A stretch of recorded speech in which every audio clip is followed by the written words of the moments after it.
Mas, por exemplo, assim, ó, quando a gente para observar esses perfis, enfim, e pensa em empresas grandes como a qual você trabalhou, a qual você dá consultoria, numa proporção tão grande, é possível continuar tendo esse mesmo filtro?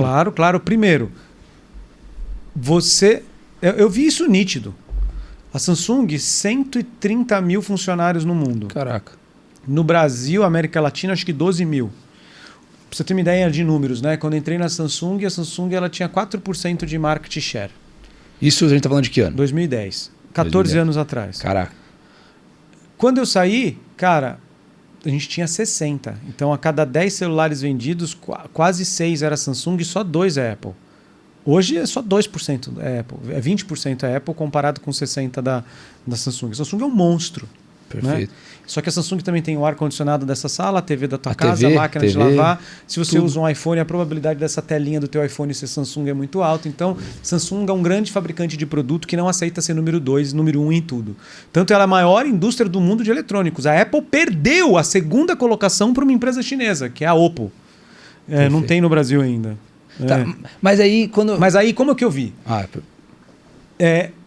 A Bíblia fala que quando tem um bom rei, a população fica feliz, certo? Certo.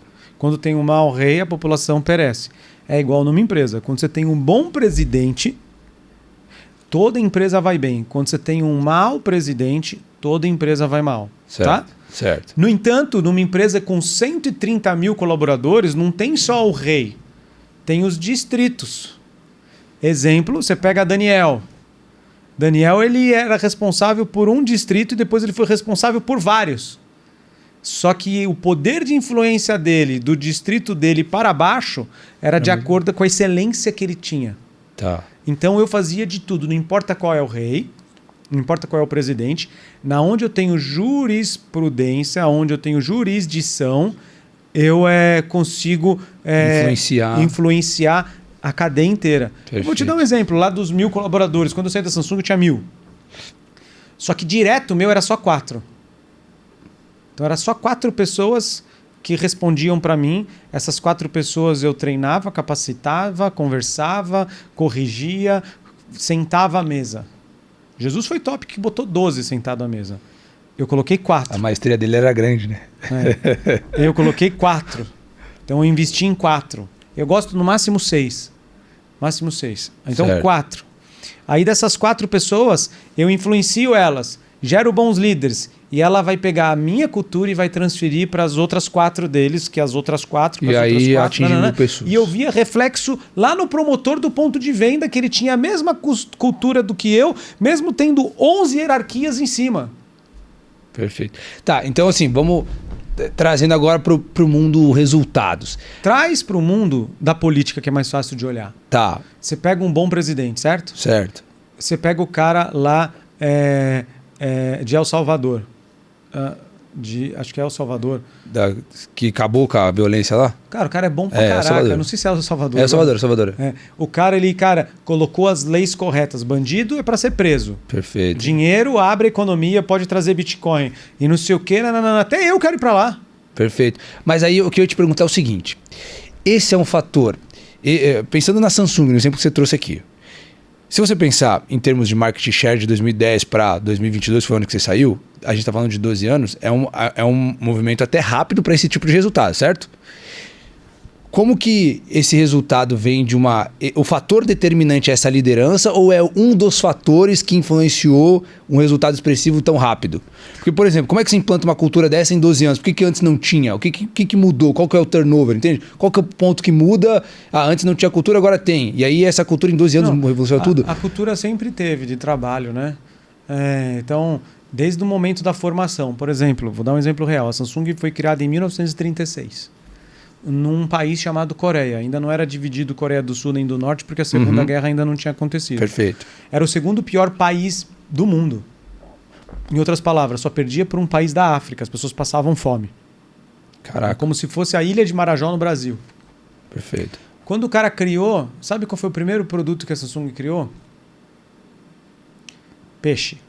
Certo. Então ela era uma peixaria. Então o cara foi lá, olhou e falou, o que tem aqui? Tem peixe. Tá bom, peixe. Então eu vou vender peixe.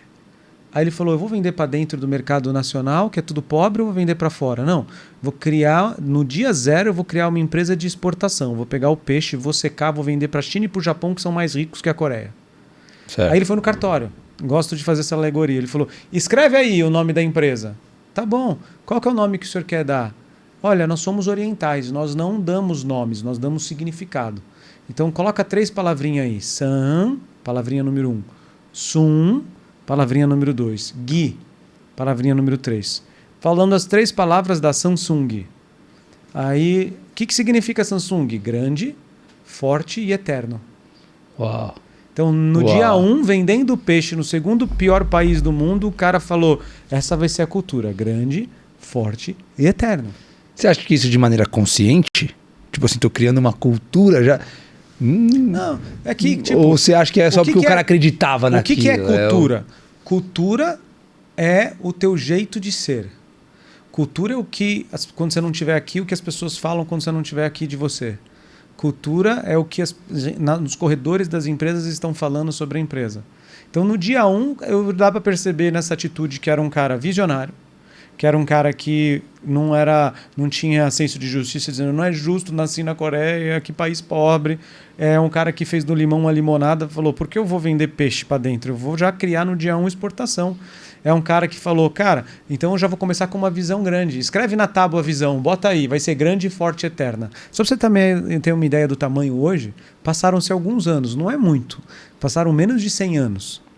A Samsung, ela é 1/3 do PIB da Coreia. Caraca. 30%, 32%. Dos 5 maiores prédios do mundo, 4 foi a Samsung que fez. Se você for no Burj Khalifa em Dubai, foi a Samsung que fez. Se você vai para Navegantes, se você vê um container escrito MSC, foi a Samsung que fez os containers. Tá, mas aí agora... Então a cultura de muito trabalho, que é a característica do fundador. A característica do fundador era muito trabalho das 8 às 11 da noite. Trabalho do tipo, não importa qual é a situação do país, eu vou criar coisas grandes. Eu vou ser líder em tudo que eu faço. Aí passou, 70 anos. A cultura permanece. Perfeito. Mas assim, ó, quando a gente pensa na Samsung, ela quebra alguns paradigmas que a gente costuma ouvir. Por exemplo, o que é comum ouvir no mundo empresarial? É que não seja bom em tudo, o que é bom em tudo não é bom em nada. Algo nesse sentido, coisas nesse sentido. Seja bom em alguma coisa, não tente falar com todo mundo, não se falar com ninguém. Não, mas isso aí se chama modelo de negócios. Por exemplo, a Apple. A Apple ela é uma empresa maravilhosa. É uma marca que porventura tem um celular. É uma empresa de marketing que porventura tem um celular. A Samsung não. O modelo de negócio da Samsung é uma indústria que produz um monte de segmento. E como que se torna bom em segmentos tão diferentes e, por exemplo, em tantos segmentos? Porque a Samsung é líder de mercado em N segmentos. Ela é líder em quase todos.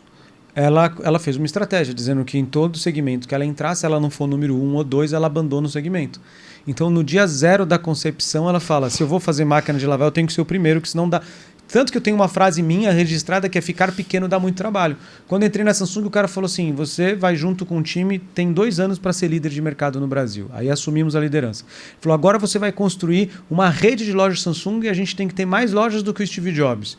Aí eu abri um monte de lojas. É só assim as betas. Tem 333.